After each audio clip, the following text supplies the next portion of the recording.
Hello friends, welcome to Gyanshila education. तो दोस्तों, अगर आप जेएसओ के लिए एलिजिबल हो और अगर आप इस संशय में पढ़ाई नहीं कर रहे हो कि आपका कट ऑफ निकलेगा या नहीं निकलेगा, आपके नंबर थोड़े कम आ रहे हैं, तो आपको ये डाउट है कि कट ऑफ शायद ना निकले, तो आपके लिए बहुत अच्छी खबर है। मैं आपके लिए अपडेटेड वैकेंसी लेकर आया हूँ जेएसओ की। हमको ये तो पता है कि 725 टोटल वैकेंसी है, अभी तक रिपोर्टेड है, आरटीआई के थ्रू आई है, एसएससी ने तो कोई डेटा दिया नहीं है। बट अभी मिनिस्ट्री की वेबसाइट पे जो वैकेंसीज हैं, टोटल वैकेंसीज, वो है 1009।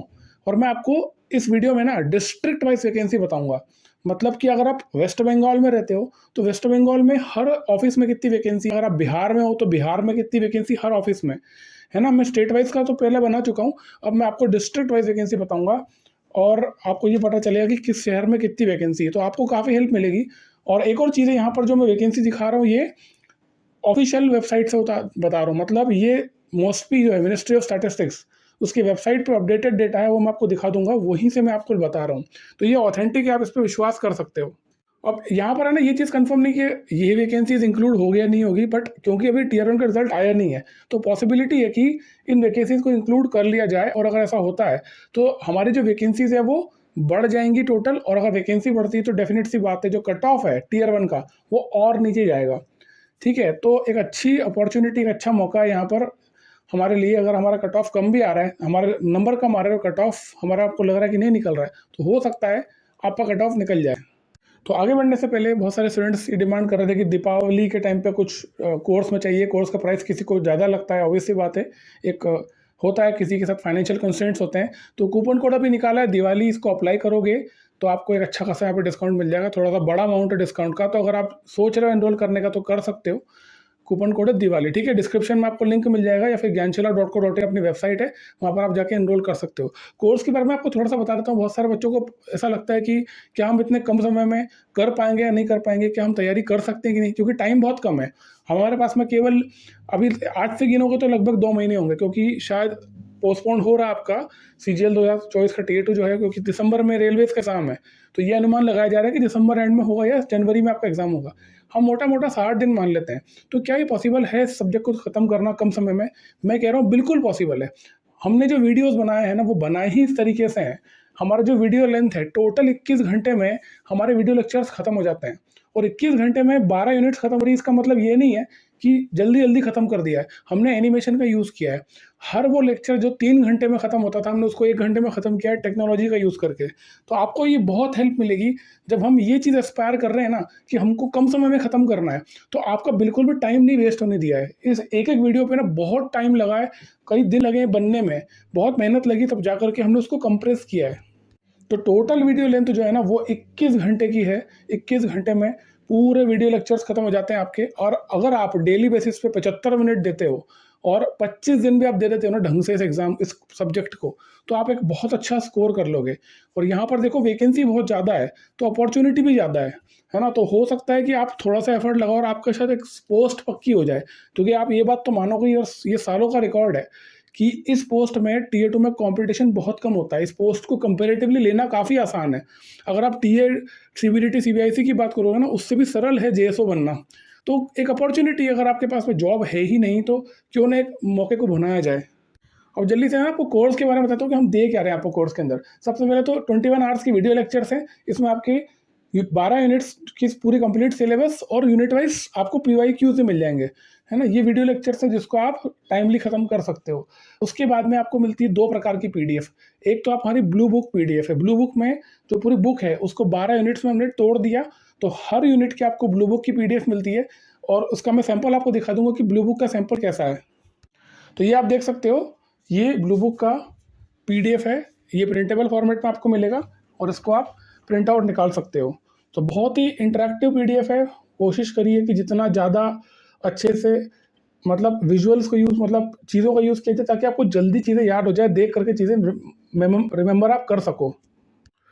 तो ये तो आपकी ब्लू बुक हो गई, ये आपको यूनिट वाइज मिलेगी। यूनिट 2 की ये ब्लू बुक है और ये आपको यूनिट वाइज मिलेगी। और इसके अलावा दूसरी पीडीएफ जो है वो हमारी क्लास नोट्स पीडीएफ है। वो कैसी है, उसमें जैसे ब्लू बुक में आपको डिटेल में सारी थ्योरी मिल रही है, तो अगर आप चाहो तो उसको प्रिंट आउट भी निकाल सकते हो, एक किताब की तरह पढ़ सकते हो। लेकिन क्लास नोट्स में क्या हो रहा है, क्लास नोट्स में हम आपको वन लाइनर्स दे रहे हैं, है ना, केवल फॉर्मूले आ गए या सिंगल वन लाइनर्स है आपके सामने कि आपको केवल रिवीजन करना है मान लो, तो उसमें आप कर सकते हो। तो दो प्रकार की पीडीएफ आपको मिल जा रही है। इसके बाद में आपको यूनिट वाइज टेस्ट मिल जाएगा, फिर आपको फुल लेंथ मॉक टेस्ट मिल जाएंगे जैसे एग्जाम में कोई पेपर आता है। तो वन स्टॉप डेस्टिनेशन है, अगर आपको स्टैटिस्टिक्स की तैयारी करनी है, जेएसओ बनना है, तो एक ही जगह पे आपको सारा मटेरियल मिल जा रहा है, आपको कहीं भी जाने की जरूरत नहीं है। और सबसे बढ़िया बात यह है कि इसको आप कम समय में खत्म कर सकते हो, जो कि हमारा पर्पस है।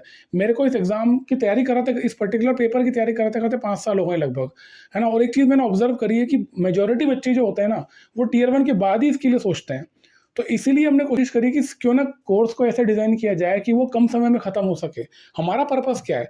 हमारा पर्पस है इस एग्ज़ाम को क्रैक करना, एक अच्छी रैंक लगा के नौकरी ले लेना। हमको स्टैटिस्टिक्स में पीएचडी नहीं करना है ना? तो ये चीज़ बहुत इंपॉर्टेंट है समझना है कि हम कैसे सिलेबस को कम समय में ख़त्म कर सकें, और उसी के ऊपर हमने कंटेंट पे काम किया है, और इसीलिए ये सिलेबस जल्दी ख़त्म हो रहा है। तो 21 घंटे की वीडियो लेक्चर्स और ये सारी चीज़ें आपको इसके अंदर मिल जाती है, और इसके अलावा आपको कुछ भी खरीदने की जरूरत नहीं पड़ेगी। और सबसे इंपॉर्टेंट चीज़ मिलेगी आपको, मेरा पर्सनल गाइडेंस। मैं, अगर आप एनरोल कोर्स में करते हो तो मैं आपका जो कॉन्टैक्ट है मेरे मोबाइल में सेव होता है। आप कभी भी एग्जाम से रिलेटेड कोई भी क्वेश्चन पूछ सकते हो।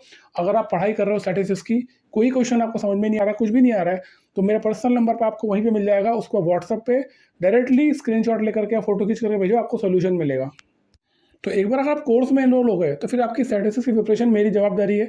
आपको इसके ऊपर ध्यान नहीं देना है। अगर आपको ये लगता है कि आपको लिमिटेड यूनिट्स पढ़नी, पूरा नहीं पढ़ना है, तो उसके लिए भी आप मुझसे बात कर सकते हो। मैं आपको बता दूंगा कि आपको क्या पढ़ना है और क्या छोड़ना है, कौन से टॉपिक्स हैं वो ज़्यादा पूछे जा रहे हैं एग्जाम में, कौन सा जो लगभग इररिलेवेंट है एसएससी के लिए, जिसके क्वेश्चंस नहीं आ रहे हैं, तो वो भी आप कर सकते हो, ताकि आप एक पर्टिकुलर स्कोर तक पहुंच जाओ और आप कैसे भी करके सिलेक्शन ले लो। ठीक है, हमारी प्रायोरिटी क्या है, हमको सिलेक्शन लेना है। ठीक है, तो अगर आप पढ़ना चाहते हो और आपको फाइनेंशियल कंस्ट्रेंट्स भी, अगर आपको लगता है कि कोर्स प्राइस हाई है, तो ये समय अच्छा है। दिवाली पे आपको, आई थिंक ये भाई दूज तक ये ऑफर रहेगा, तो इसमें आप चाहो तो एनरोल कर सकते हो। कूपन कोड लगा लेना दिवाली। ठीक है, अब अपन बात करते हैं स्टेट वाइज। मैं डिस्ट्रिक्ट वाइज वैकेंसी आपको बता देता हूँ। हर स्टेट की डिस्ट्रिक्ट में, मतलब कि ऑफिस में कितनी वैकेंसी मैं आपको बताने वाला हूँ। तो शुरू करेंगे अंडमान निकोबार आइलैंड से। यहाँ पर आप देख सकते हो, यहाँ पर 3 कॉलम्स आपको मिलेंगे। एक तो टोटल वैकेंसी कितनी, मतलब टोटल वहाँ पर ऑफिस में स्टाफ कितना है ना, जेएसओ का, तो टोटल 8 है। और इन पोजीशन कितना है, 1 है, मतलब कि एक ही जेएसओ काम कर रहा है अंडमान निकोबार में। 8 लोग टोटल चाहिए, और उसमें से एक ही, मतलब कि 7 वैकेंसी केवल अंडमान निकोबार आइलैंड्स में। ठीक है, इसी प्रकार से आप देख लोगे। तो मैं आपको केवल स्टेट बताता हूँ और शहर के नाम बता देता हूँ। आंध्र प्रदेश की बात करें तो यहाँ पर 8 ऑफिस हैं। अनंतपुर, कुड्डप्पा, गुंटूर, काकीनाडा, कुर्नूल, नेल्लोर, विजयवाड़ा, विशाखापट्टनम। और इनकी वैकेंसीज आप सबसे लास्ट वाला जो कॉलम है वहाँ पर आप देख सकते हो, ये सारी वैकेंसीज है। ये हो गई आपकी आंध्र प्रदेश की वैकेंसीज।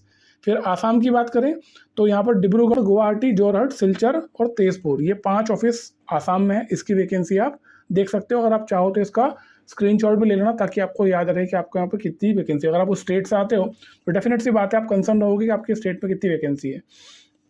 फिर बिहार में भागलपुर, दरभंगा, गया, मोतिहारी, मुजफ्फरनगर, पटना, पूर्णिया, ये इतने ऑफिस हैं। यहाँ पे 7 ऑफिस हैं, और 7 ऑफिस की वैकेंसीज आप देख सकते हो। जहाँ पर -1 लिखा हुआ है पटना जैसे वहाँ पे, तो वहाँ पर एक एक्स्ट्रा आदमी काम कर रहा है, तो ऑब्वियस सी बात है वहाँ पर तो वैकेंसी कम होएगी, बढ़ेगी नहीं।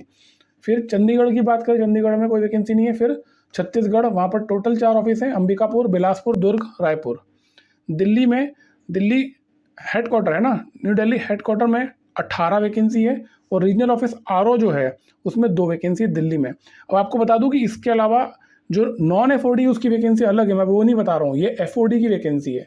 ठीक है, गोवा में, पणजी में टोटल 6 वैकेंसी है। फिर गुजरात की बात करें तो वहाँ पर देख सकते हो आप, अहमदाबाद, वडोदरा, भावनगर, जामनगर, महसाणा, नडियाद, राजकोट, सूरत, सुरेंद्रनगर, वलसाड़, ये सारे ऑफिस हैं, और सभी ऑफिस की रिस्पेक्टिव वैकेंसी आप यहाँ पे देख सकते हो। फिर बात करेंगे हरियाणा की।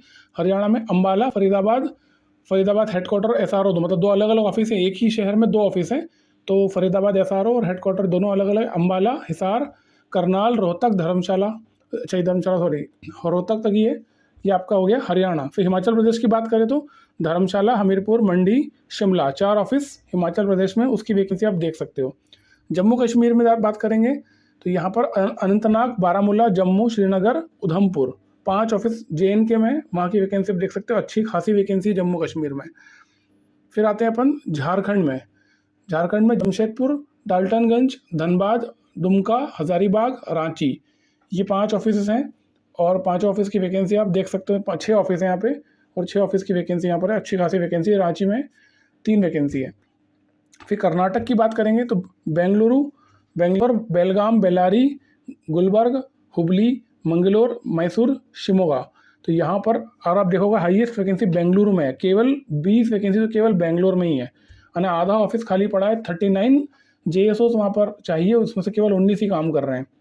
फिर आते हैं यहाँ पे केरला में कन्नूर, कोच्चि, कोल्लम, कोट्टायम, कोझिकोडे, पलक्कड़, तिरुवनंतपुरम और थ्रिसुर, है ना। यहाँ पर आप वैकेंसी देख सकते हो। कोझिकोडे में 12 वैकेंसीज हैं। मध्य प्रदेश की बात करें, यहाँ पर भोपाल, छिंदवाड़ा, ग्वालियर, इंदौर, जबलपुर, खंडवा, रतलाम, रीवा, सागर, शिवपुरी, उज्जैन, ये आपकी मध्य प्रदेश की सारी रिस्पेक्टिव सिटीज़ की वैकेंसी आपको यहाँ पर दिख रही होगी, ठीक है। फिर आते हैं महाराष्ट्र में अच्छी खासी वैकेंसी है। अकोला, अमरावती, औरंगाबाद, जलगांव, कोल्हापुर, मुंबई, नागपुर, नांदेड़, नासिक, पुणे, सोलापुर, थाने, ये सारे ऑफिसेस हैं महाराष्ट्र के और इनकी रिस्पेक्टिव वैकेंसीज है। मुंबई में केवल 27 वैकेंसी है, पुणे में 17 वैकेंसी है। तो अगर आप महाराष्ट्र के हो ना, तो आपके लिए अच्छी अपॉर्चुनिटी यहाँ पर आपको स्टेट में, इनफैक्ट आपको आपकी शहर में भी मतलब पोस्टिंग मिल सकती है अगर अच्छी रैंक आप लगाते हो तो। महाराष्ट्र के बाद आता है मणिपुर, यहाँ पर आपका इम्फाल रीजनल ऑफिस कोहिमा में ही है केवल वहाँ पर, और वहाँ पर भी देखो 6 वैकेंसी है मणिपुर में। मेघालय में 2 ऑफिसेस हैं, शिलोंग और तुरा, वहाँ पर 12 और 3 वैकेंसीज हैं। नागालैंड में कोहिमा में 16 वैकेंसीज हैं। फिर आता है उड़ीसा में बारीपाड़ा, भवानीपटना, भुवनेश्वर, बरहमपुर, कटक और संबलपुर, ये सारे ऑफिसेस यहाँ पर है, उसकी वैकेंसी आप देख सकते हो। फिर पुडुचेरी आता है, पुडुचेरी में 6 वैकेंसीज है, मतलब पुडुचेरी में 60 टोटल सीट्स हैं, उसमें से एक ही आदमी JSO यहाँ पर काम कर रहा है, बाकी 6 खाली पड़ा हुआ है। पंजाब की बात करें, पंजाब में अमृतसर, भटिंडा, फरीदकोट, होशियारपुर, जालंधर, लुधियाना, मोहाली, ये सारे ऑफिस आप देख सकते हो और यहाँ पे आप वैकेंसी भी देख सकते हो लास्ट कॉलम में। राजस्थान में अजमेर, अलवर, जयपुर, जोधपुर, कोटा, गंगानगर, उदयपुर, राजस्थान में ये सारे ऑफिस है। लेकिन राजस्थान में अनफॉर्चुनेटली वैकेंसी यहाँ पर लगभग ना के बराबर ही है, केवल अजमेर में 4 वैकेंसी है और उदयपुर में 2 वैकेंसी है। तो अगर आप राजस्थान के रहने वाले हो तो आप कोशिश करना कि अच्छी रैंक लगा लो और इन 2 सिटी में आपको कम से कम मिल जाए। ना भी मिला तो फिर आप मध्य प्रदेश, गुजरात देख सकते हो, वहाँ पे अच्छी वैकेंसी है। फिर सिक्किम में गैंगटोक में 10 वैकेंसी है। तमिलनाडु की बात करें, तमिलनाडु में चेन्नई, कोयम्बटूर, कुड्डालोर, धर्मापुरी, मदुराई, सलेम, तंजावुर, तिरुनेलवेली, त्रिची, वेल्लोर, विरुद्धनगर, ये हो गया आपका तमिलनाडु, है ना। तमिलनाडु की वैकेंसी आपके आगे सारी, ठीक है। इसके बाद आप देख सकते हो तेलंगाना में 4 ऑफिस हैं, हैदराबाद, करीमनगर, निजामाबाद, वारंगल, इन चारों की वैकेंसी तेलंगाना की भी आ गई। त्रिपुरा में अगरतला में 8 में से केवल एक ही आदमी काम कर रहा है, 7 JSO की वैकेंसी खाली पड़ी त्रिपुरा में। फिर आते हैं अपना प्यारा सा उत्तर प्रदेश, यूपी में आगरा, अलीगढ़, प्रयागराज, आजमगढ़, बरेली, फैजाबाद, फतेहपुर, गोंडा, गोरखपुर, झांसी, कानपुर, लखनऊ, मेरठ, मुरादाबाद, सहारनपुर, सीतापुर, वाराणसी, ये सारे ऑफिसेस हैं उत्तर प्रदेश में और उसकी रिस्पेक्टिव वैकेंसीज आप देख सकते हो। बहुत ज़्यादा वैकेंसी तो नहीं है, फिर भी है वैकेंसी, तो आप अगर अच्छी रैंक लगाते हो तो आपको यहाँ पर पोस्टिंग मिल सकती है। फिर आएगा आपका उत्तराखंड, पूरे उत्तराखंड में केवल 2 ही ऑफिस हैं, अल्मोड़ा और देहरादून में, और वहाँ पर टोटल 9 वैकेंसी है उत्तराखंड में।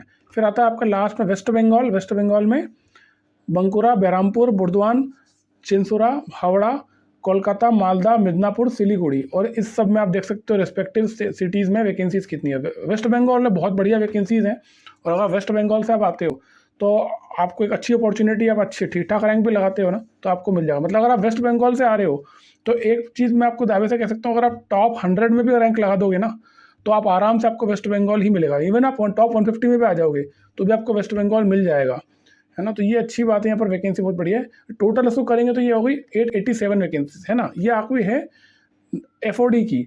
फिर यहाँ पर मैंने आपको बताया था नॉन FOD की वैकेंसीज भी हैं, तो लगभग 90 वैकेंसीज जो है आपकी नॉन FOD की हैं, ठीक है। तो ये हो गया 977, और टोटल अभी जो SSO की वैकेंसीज वो खाली पड़ी है वो 32 है, जिसकी प्रमोशन लिस्ट अभी ड्यू है।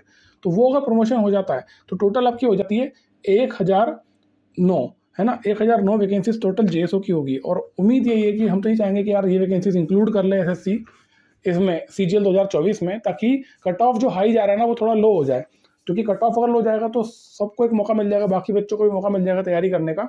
तो ये था पूरा डिस्ट्रिक्ट वाइज वैकेंसीज़ जो मैंने बता दी आपको। अब हो सकता है आपको आपके स्टेट में क्या वैकेंसी कहाँ पर है आपको मालूम पड़ गया होगा, तो ज़्यादा क्लैरिटी आपको बन जाएगी। इस पोस्ट के बारे में आपको एक बात कहता हूँ कि ये पोस्ट बहुत बढ़िया है होम पोस्टिंग के हिसाब से, है ना। अगर आपको होम पोस्टिंग मिल जाती है तो इस पोस्ट में ना बहुत ज़्यादा वर्कलोड नहीं है as compare to other post. तो आप एक अच्छी एक वर्क मतलब सोशल लाइफ और वर्क लाइफ बैलेंस आप बना सकते हो और आप इस जॉब को कर सकते हो। तो ये था पूरा वीडियो। इसके अलावा आप कोर्स में एनरोल करना चाहते हो तो मैंने बता ही दिया, कूपन कोड दिवाली है, कोर्स के फीचर्स आपको बता दिए हैं। कोर्स के रिगार्डिंग और भी कोई क्वेरी है, कुछ भी है, कुछ भी पूछना है तो आप मेरे से पर्सनली बात कर सकते हो, ठीक है। इस वीडियो में इतना ही था, मिलता है अगले वीडियो में। थैंक यू सो मच, जय हिंद।